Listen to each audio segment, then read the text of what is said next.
ሮብ ስጋ ይበላል።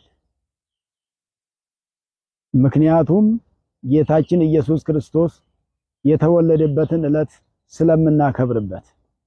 በኢትዮጵያ ኦርቶዶክስ ተዋሕዶ ቤተክርስቲያናችን ደንብና ሥርዓት መሰረት የጌታ ኢየሱስ ክርስቶስ ልደቱና ጥምቀቱ ሮብና አርብ ላይ በሚውሉበት ጊዜ በዋዜማው ለሮብ ማክሰኞ ጾም ስለሚሆን ገሃድም ስለሚሆን ለአርብ ደግሞ ሐሙስ እንደዛው ጾም ስለሚሆን አርብና ሮብ ስጋ ይበላባቸዋል።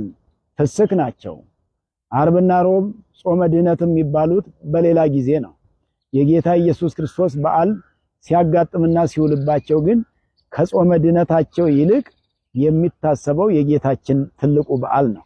ድህነቱን ጾመ ድህነት ብሎም ያመጣልን እሱ ስለሆነ አባቶቻችን ሰለስቱ ምዕት ናቸው ጾመ ድህነትን ያስተማሩት።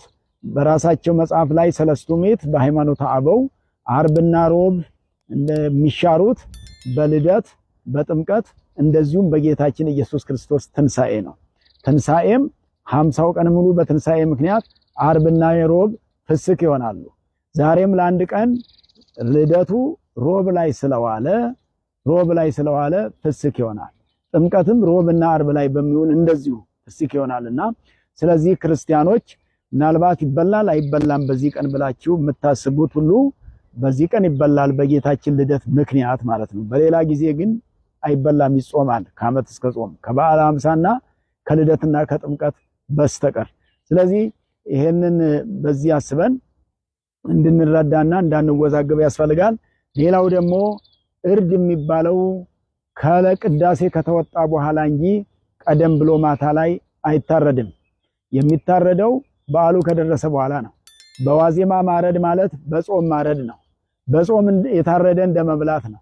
በጾም የታረደ አይበላም፣ በፍስክ የታረደ ይበላል። ይህንንም አስባችሁ በጾም የታረደውን ሳይሆን በፍስክ የታረደውን መብላት ስለሚገባ በጾም ታርዶ ስለማይበላም በጾም አይታረድምም አይበላምም። አለመታረድም አለ አለመበላትም አለና አንዳንዴ ግን እርዱ በጾም መብሉ በፍስክ ስለሚበላ እርዱም ቢሆን በፍስክ እንጂ ሳይፈሰክ የፍስክ ሰዓት ሳይደርስ ቅዳሴ ሳይወጣ የማይታረድ ስለሆነ ይሄን በዚሁ እንድታስተውሉ ለማድረግ ነው። እግዚአብሔር ከሁላችን ጋር ይሁን። በዓላችንን የሰላም የጤና የበረከት የረድኤት በዓል እንዲያደርግልን እንኳን ለብርሃነ ልደቱ በሰላም በጤና አደረሰን አደረሳችሁ። እግዚአብሔር አምላካችን በኦርቶዶክሳዊ እምነታችሁ እንዲያጸናችሁ ሀገራችን ኢትዮጵያን ጽኑ ሰላም እንዲያደርግልን በልዩ ልዩ ደዌ የታመሙ ወገኖቻችንን ሁሉ እንዲፈውስልን በየሆስፒታሉ በየጸበሉ ቦታ የሚሰቃዩ የሚቸገሩ ወገኖቻችንን ሁሉ እግዚአብሔር በቸርነቱ በምሕረቱ ይጎብኝልን። ወስብሐት ለእግዚአብሔር። ይቆያል።